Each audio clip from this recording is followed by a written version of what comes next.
Hai, Assalamualaikum warahmatullahi wabarakatuh dan salam sejahtera. Okey, hari ini cikgu akan terangkan berkaitan dengan tajuk di bab 5 iaitu pengangkutan di Malaysia. Okey, apa yang kita akan belajar dalam bab ni ialah pertama kita akan belajar berkaitan dengan pengangkutan darat di Malaysia. Lepas tu kita akan belajar berkaitan dengan pengangkutan udara dan air di Malaysia. Kita belajar pengangkutan awam di Malaysia serta kita akan tengok faktor-faktor yang mempengaruhi jaringan pengangkutan serta kita akan tengok juga berkaitan dengan kepentingan pengangkutan darat, udara dan air. Okey, yang paling terakhir sekali kita akan belajar berkaitan dengan pengangkutan lestari. Okey, pertama sekali kita akan belajar berkaitan dengan pengangkutan darat di Malaysia. Iaitu kita akan belajar berkaitan dengan sistem jalan raya dan juga jalan kereta api yang ada di Malaysia. Okey, apa itu jaringan jalan raya di Malaysia? Dekat Malaysia, jaringan jalan raya ni lebih tertumpu di pantai barat berbanding di pantai timur. Okey, di manakah pantai barat? Okey, kalau pantai barat, bila kita sebut pantai barat, kita akan ingat bandar-bandar besar. Contohnya Kuala Lumpur, Selangor. Okey, itu contohnya pantai barat. Kalau pantai timur pula, ya contohnya Kelantan, Terengganu dan Pahang. Okey, fungsi jalan raya. Kenapa kita mesti ada jalan raya ni? Adalah untuk mempercepatkan dan memudahkan perjalanan. Okey, dekat Malaysia kita ada beberapa jenis jaringan jalan raya. Pertama kita ada jalan biasa. Seterusnya kita ada jalan raya. Dan yang paling terakhir kita ada lebuh raya. Biasanya lebuh raya ni kita menghubungkan di kawasan yang jauh-jauh. Contohnya daripada Kuala Lumpur ke Kuala Terengganu contohnya. Jadi kita akan tengok apa jenis contoh lebuh raya selepas ni. Okey, ini ialah contohnya lebuh raya. Okey, cuba tengok kat sini ni. Contoh kita ada kat sini ada 7 kesemuanya lebuh raya yang ada di Semenanjung Malaysia. Okey, pertama kita ada lebuh raya Utara Selatan.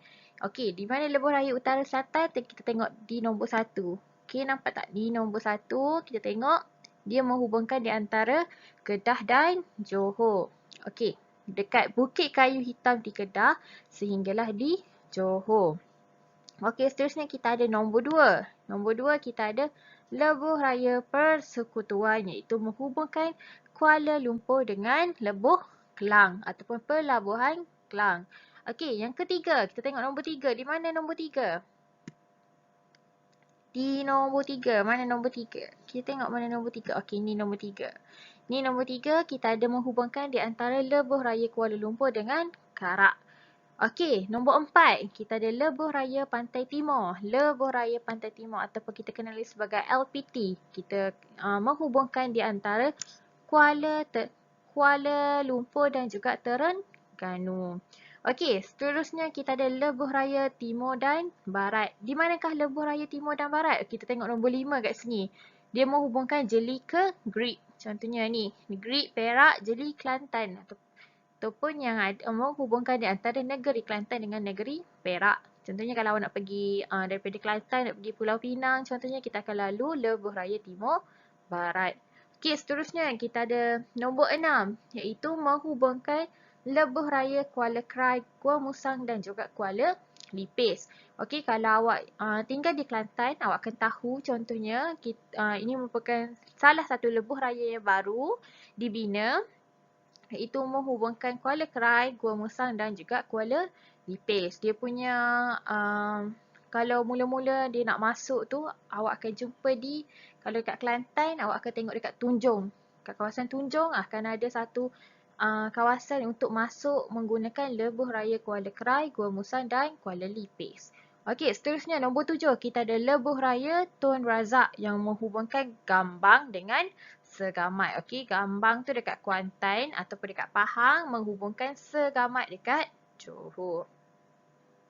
Okey, cuba awak tengok kat sini. Kita ada yang terakhir, lebuh raya Pan Borneo. Kenapa dikenali sebagai lebuh raya Pan Borneo?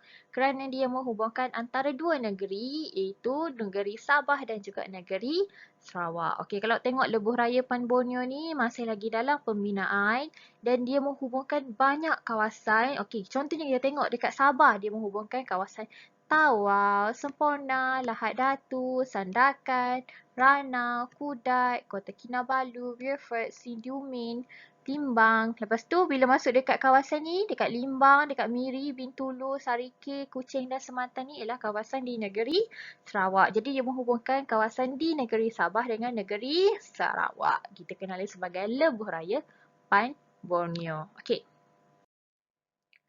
Seterusnya, kita akan tengok berkaitan dengan jaringan landasan kereta api yang ada di Malaysia. Okey, landasan kereta api pertama dibina untuk mengangkut biji timah. Okey, landasan kereta api pertama yang dibina di Tanah Melayu dibina ketika zaman penjajah. Zaman penjajah iaitu British yang berfungsi untuk mengangkut biji timah daripada kawasan Lombok ke kawasan bandar. Okey, kereta api di Semenanjung Malaysia ni diuruskan oleh KTM ataupun Kereta Api Tanah Melayu. Kalau kereta api di Sabah pula diuruskan oleh KNS ataupun Kereta Api Negeri Sabah. Okey, dekat Malaysia ni kita ada dua negeri yang tiada landasan kereta api. Di manakah negeri itu? Okey, negeri itu ialah di Terengganu dan juga di Sarawak. Okey, kenapa dekat negeri Terengganu dan negeri Sarawak ni tak ada? Kerana pertama, contohnya dekat negeri Terengganu kerana dia merupakan kawasan ataupun negeri yang berada di pinggir pantai. Jadi tak sesuai lah untuk dijadikan sebagai untuk bina landasan kereta api.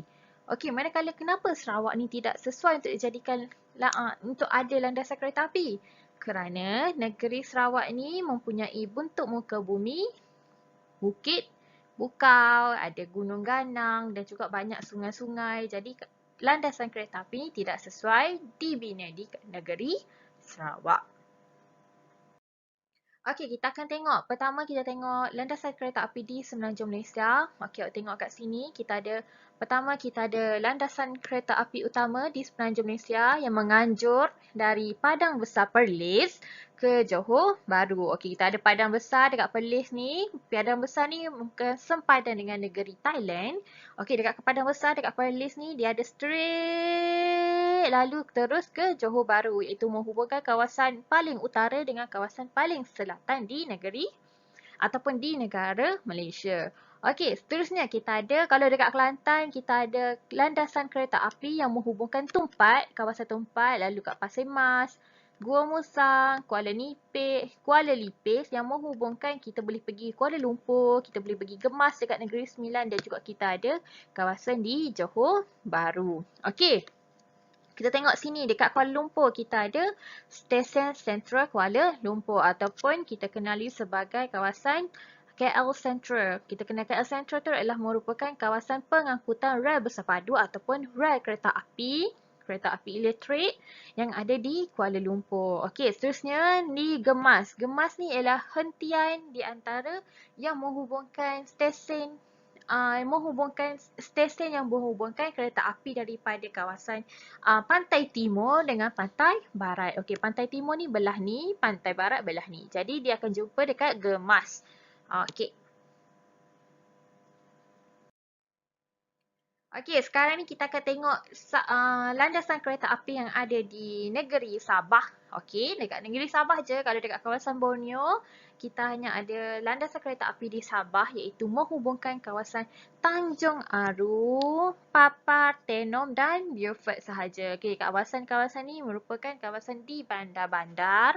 Okey, fungsinya adalah dulu pada awalnya dibina untuk mengangkut barangan daripada kawasan-kawasan perlombongan ke kawasan bandar. Okey, yang kedua kita akan tengok berkaitan dengan pengangkutan udara dan air di Malaysia. Kita akan tengok berkaitan dengan lapangan terbang antarabangsa dan juga pelabuhan-pelabuhan utama yang ada di Malaysia.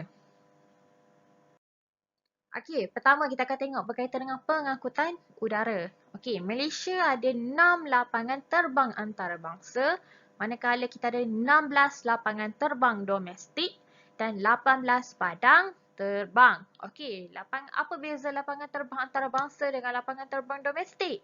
Okey, lapangan terbang antarabangsa ni maksudnya dia ada perkhidmatan ataupun dia menyediakan perkhidmatan untuk terbang ke luar negara. Dia nak pergi luar-luar negara. Kalau lapangan terbang domestik ni adalah dia menguruskan kapal-kapal terbang yang hanya terbang di dalam negara saja. Contohnya dia terbang daripada di dalam negeri-negeri yang melibatkan negeri-negeri. Kalau antarabangsa ni melibatkan negara-negara. Okey, pertama kita ada lapangan terbang antarabangsa Langkawi yang ada di Langkawi. Okey, kalau tengok dekat Langkawi ni ialah merupakan kawasan pelancongan. Jadi, tak peliklah kalau ada lapangan terbang antarabangsa. Kerana ramai pelancong-pelancong daripada luar negara, contohnya daripada China, daripada United Kingdom, daripada New Zealand, selalu datang ke Langkawi untuk bercuti. Okey, seterusnya kita ada lapangan terbang antarabangsa Pulau Pinang. Okey, di manakah Pulau Pinang? Tengok ni. Ni ialah lapangan terbang antarabangsa Pulau Pinang. Okey, dekat kawasan Pulau Pinang ni dikenali sebagai kawasan perindustrian. Jadi, kebanyakan ramai pelancong-pelancong ataupun pelabur-pelabur yang datang ke kawasan Pulau Pinang ni untuk menjalankan urus niaga, perniagaan dan sebagainya. Okey, seterusnya kita ada lapangan terbang antarabangsa Kuala Lumpur, KLIA.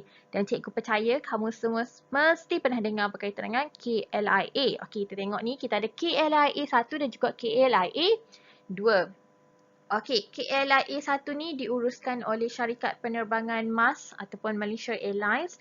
Manakala KLIA ni, KLIA 2 khusus untuk syarikat penerbangan AirAsia ataupun syarikat tambang murah AirAsia. Kita boleh tahu KLIA 2 ni khusus untuk AirAsia saja.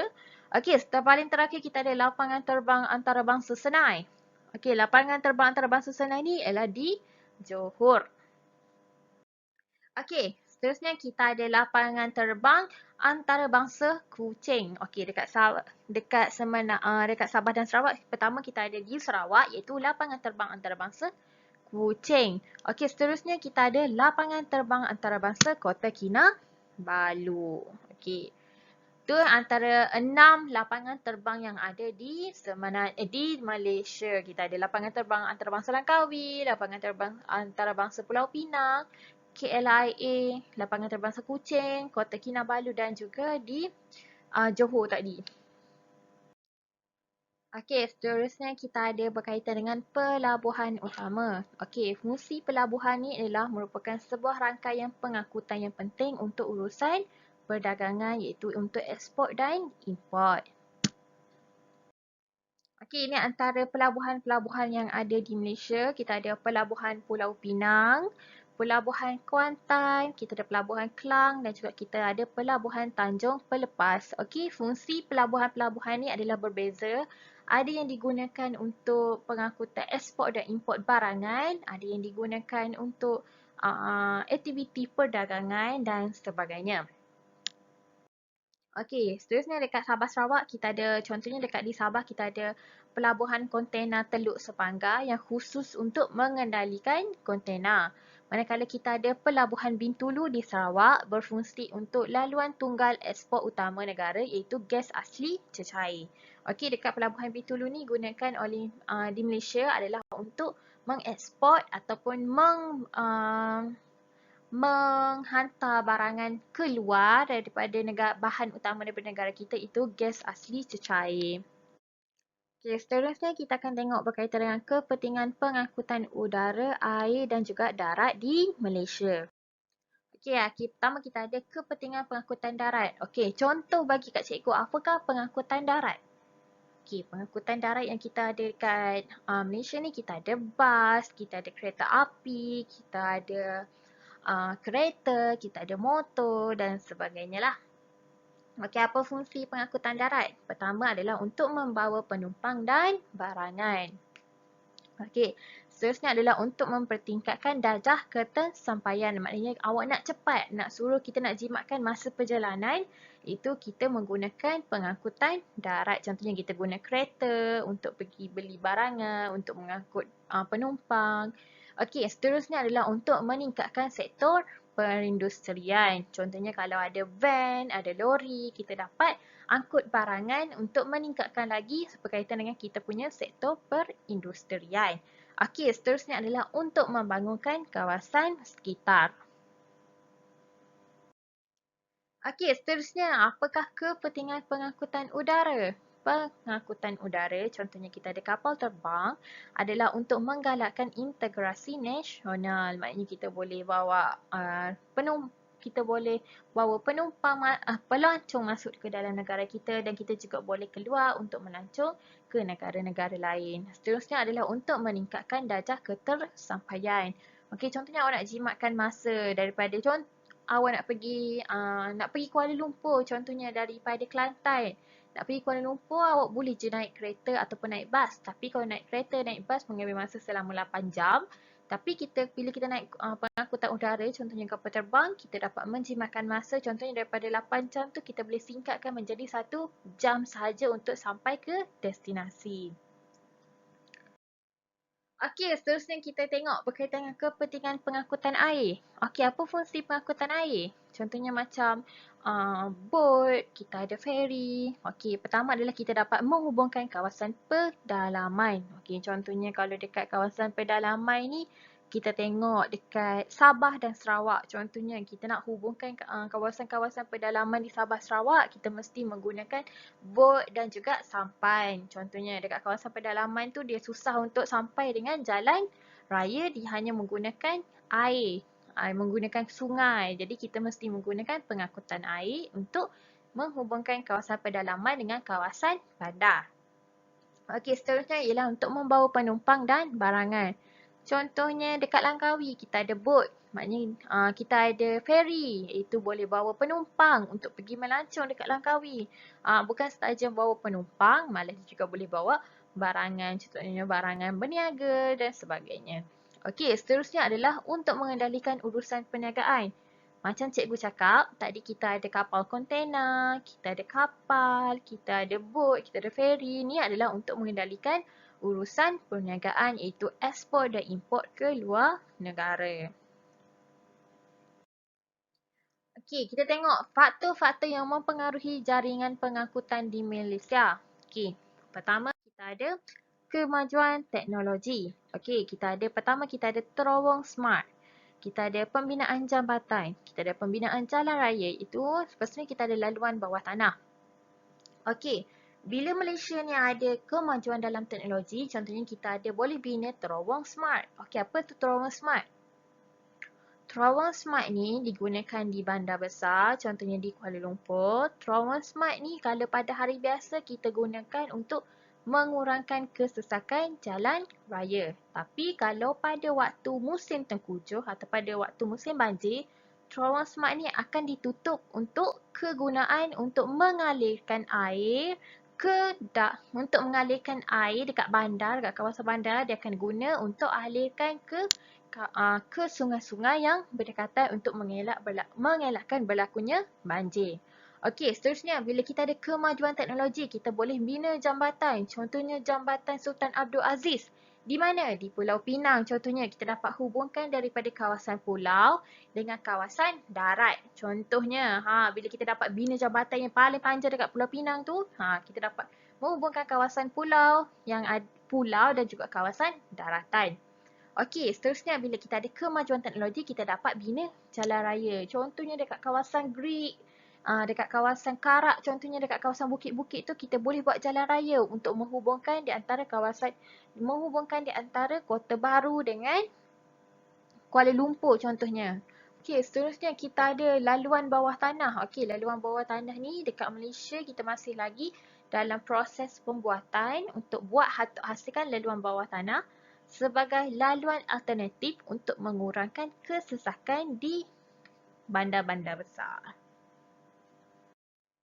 Okey, seterusnya kita ada faktor bentuk muka bumi. Kita ada pelbagai jenis bentuk muka bumi. Pertama kita ada tanah tinggi, lepas tu kita ada tanah pamah, kita ada lembangan sungai dan juga pinggir laut.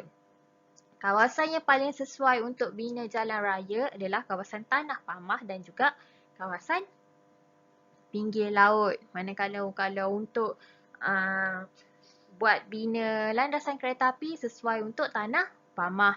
Kalau dekat kawasan lembangan sungai, dekat kawasan pinggir laut dan tanah tinggi tidak sesuai kerana faktor bentuk muka buminya yang berbukit bukau. Kalau dekat sungai atau pinggir laut ni dikhawatirkan kerana dia punya tanah tu takut dihakis oleh air. Okey, faktor seterusnya adalah disebabkan kita ada dasar kerajaan, contohnya PAD, NKRA, PLAS, lepas tu kita ada Prasarana Malaysia Berhad yang bertanggungjawab untuk menyediakan prasarana dan juga pengangkutan yang elok kepada rakyat Malaysia. Okey, sistem jalan raya yang elok mestilah kita kena ada disebabkan oleh contohnya kalau kawasan tu ada kegiatan ekonomi. Contoh kegiatan ekonomi contohnya dekat kawasan tu, dekat Ketereh dan Bintulu contohnya mempunyai kawasan yang ada sumber mineral contohnya seperti gas asli dan juga petroleum. Lepas tu kita ada kawasan pertanian contohnya supaya kita mudah untuk memasarkan barangan, untuk kita kutip barangan, untuk pergi jual barangan. Jadi kawasan tu mesti kena ada jalan raya yang elok. Lagi satu yang terakhir, kita ada kawasan seperti kawasan perniagaan ataupun kawasan perindustrian dan kawasan perkilangan. Dekat kawasan ni pun kita kena ada sistem jalan raya yang elok supaya kita dapat bekalkan barangan ke kawasan-kawasan ini untuk memudahkan kawasan ini berfungsi dengan elok. Okey, kita stop minda kita kejap. Kita rehat minda kejap. Okey, kita sambung. Pengangkutan awam di Malaysia. Okey, pernah dengar ke pengangkutan awam di Malaysia ni? Okey, apa pun contoh pengangkutan awam yang ada di Malaysia? Pertama, kita ada dekat jalan raya, kita ada teksi contohnya. Kita ada teksi, kita ada bas dan kita juga ada sistem e-hailing. Apa itu e-hailing? Ataupun kita kenal sebagai e-pengangkutan. Dekat e-pengangkutan ni contohnya cikgu bagi Grab, Mula, lepas tu apa lagi? Maxis, banyaklah Uber. E-hailing ni perlu kita download aplikasi di dalam telefon.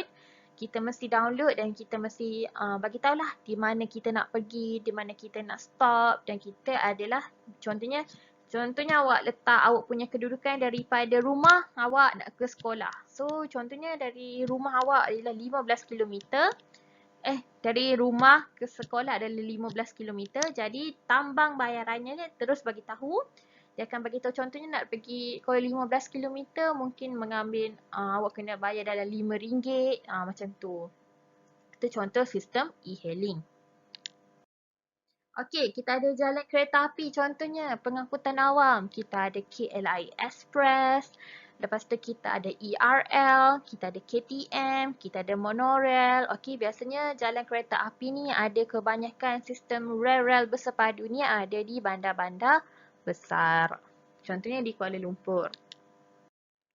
Okey, dekat sistem pengangkutan awam kita ada di contohnya kawasan air. Kita ada feri, kita ada bot, kita ada kapal kontena. Biasanya kapal kontena ni digunakan untuk aktiviti ekspor dan import.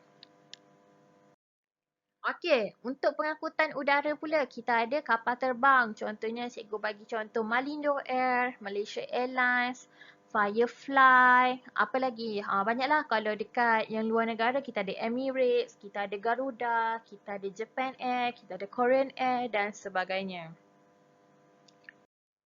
Okey, apakah kepentingan pengangkutan awam di Malaysia ni? Kepentingan dia adalah untuk mengurangkan kesesakan lalu lintas. Cuba bayangkan kalau kita semua warga Malaysia ni menggunakan pengangkutan awam, contohnya macam kereta api, kita guna bas untuk pergi bekerja. Jadi kita dapat mengurangkan kesesakan lalu lintas yang disebabkan oleh faktor banyaknya kenderaan yang ada di atas jalan raya. Okey, seterusnya fungsi dia adalah untuk memajukan industri pelancongan. Contohnya kalau kita ada lapangan terbang antarabangsa, kita dapat bawa ramai pelancong datang ke negara kita dan kita juga ada berpeluang untuk berlancong ke luar negara. Jadi hal itu dapat memajukan industri pelancongan bagi setiap negara. Okey, kenapa kita mesti menggunakan pengangkutan awam? Contohnya kerana pengangkutan awam ni dapat menjimatkan dan mengurangkan kos. Contohnya kalau kita guna bas, kita guna kereta api ni, kos dia hanyalah sedikit. Contohnya 20 sen ataupun RM1 sekali kita guna. So maknanya dia lebih jimat berbanding kita guna kenderaan sendiri. Kalau kita guna kenderaan sendiri, contohnya motor, contohnya kereta, kita perlu isi minyak, kita perlu servis kereta. Jadi hal itu akan mengambil ataupun akan menyebabkan kita ni perlu bayar lebih. Okey, seterusnya kita dapat mempertingkatkan darjah ketersampaian. Contohnya kapal terbang tadi, kalau kita guna kapal terbang untuk pergi daripada Kota Baru ke Kuala Lumpur, maknanya kita dapat jimatkan masa kita selama 7 jam. Kalau kita guna bas ataupun kereta, kita mengambil masa selama 8 jam. Kalau kita guna kapal terbang, kita mengambil masa hanya 1 jam saja. Jadi ia dapat menjimatkan kita punya masa dan juga jarak perjalanan. Okey, kalau kita guna pengangkutan awam, contohnya macam rel bersepadu ataupun kita guna monorail, ERL, pergi kerja, kita dapat mengurangkan pencemaran udara kerana contohnya kereta api macam tu tidak menggunakan gas-gas ataupun tak guna minyak, tidak melepaskan gas-gas kerana dia menggunakan elektrik. Okey, bila kita ada pengangkutan awam ni, kita dapat mewujudkan peluang pekerjaan. Kalau kita guna pengangkutan awam contohnya macam bas, rel-rel bersepadu ataupun kereta api, kita dapat mewujudkan peluang pekerjaan kepada masyarakat. Contohnya bagi peluang masyarakat untuk jadi driver, untuk jadi pemandu bas, untuk jadi kerani, untuk jadi bahagian jual tiket, kerani, tukang bersih dan sebagainya. Okey, apakah amalan pengangkutan lestari yang perlu kita amalkan? Okey, sekarang ni kita tengok berkaitan dengan amalan pengangkutan lestari. Okey, apakah itu lestari? Lestari ni ialah apabila kita guna benda tu tidak akan habis. Contohnya kalau kita guna sumber yang boleh diperbaharui, boleh diperbaharui tu tidak akan habis. Okey, contohnya apakah amalan lestari tu? Okey, pertama kita akan tengok berkaitan dengan kepentingan sistem pengangkutan yang lestari. Okay, pertama adalah kita dapat mengurangkan kos bahan api. Contohnya kalau kita guna pengangkutan lestari ni, kita dapat kurangkan berkaitan dengan kos bahan api. Okay, bahan api ni contohnya macam apa? Macam minyak, macam petroleum, macam gas asli ataupun diesel. Jadi bila kita gunakan pengangkutan yang lestari ni, kita dapat mengurangkan kos terhadap barangan bahan api.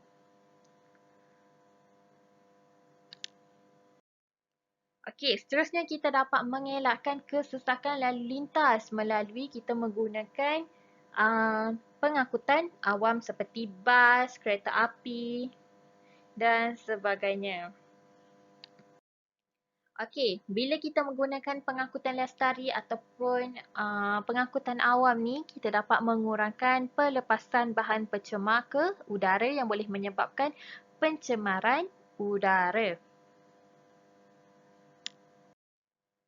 Okey, seterusnya kita dapat mengurangkan hakisan. Okey, kenapa kita dapat mengurangkan hakisan? Kalau kita guna pengangkutan secara lestari, iaitu pengangkutan awam contohnya, kita dapat mengurangkan hakisan terhadap kalau kita dapat kurangkan daripada kita perlu bina jalan raya yang baru untuk mengelakkan kesesakan lalu lintas. Jadi kita tak perlu dah nak toreh-toreh, tak perlu nak tebuk bukit bukau contohnya yang boleh menyebabkan hakisan. Okey, seterusnya kita juga dapat meminimumkan kemusnahan flora dan fauna. Jadi kita tak perlu nak tebang pokok, tak perlu nak tebang hutan untuk kita bina jalan raya.